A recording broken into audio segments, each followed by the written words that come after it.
দৌলতদিয়া ফেরিঘাটের বাসডুবিতে যারা জমিন থেকে বিদায় নিয়ে চলে গেল রে আল্লাহ, আয় আল্লাহ প্রত্যেককে তুমি শহীদি মর্যাদা দান করো রে আমার মাওলা।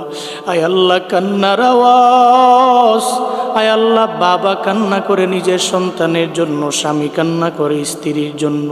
একজন বাবা কান্না করতেছে, ওই বাবা কান্না করতেছে, বলতেছে সবাইকে, এই লোকেরা তোমরা যাও বাস থেকে আমার কন্যা সন্তানটারে, শিশু বাচ্চাটারে উদ্ধার করো। স্বামী কান্না করে, আমার স্ত্রীকে নিয়ে আমি ঢাকার দিকে রওনা হলাম, আমার স্ত্রীর কি উপায় হবে? স্ত্রীটাও তো আজকে বাসের ভিতরে জমিন থেকে বিদায় নিয়ে চলে যাইতেছে। ও দয়ার আল্লাহ, আয় আল্লাহ যারা জমিন থেকে বিদায় নিয়ে চলে গেছে রে আমার মাওলা, প্রত্যেককে তুমি মাফ করে দাও, শহীদি মর্যাদা দান করে দাও রে আমার আল্লাহ।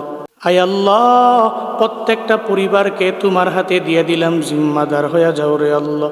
পরিবারের সুখের ছায়া নেমে এসেছে, সুখ সন্তপ্ত পরিবারকে তোমার হাতে দিয়ে দিলাম, ধৈর্য ধারণ করার তৌফিক দান করো আল্লাহ। সমস্ত অ্যাক্সিডেন্টের হাত থেকে তুমি আমাদের দেশের মানুষগুলোকে হেফাজত করো মাওলা।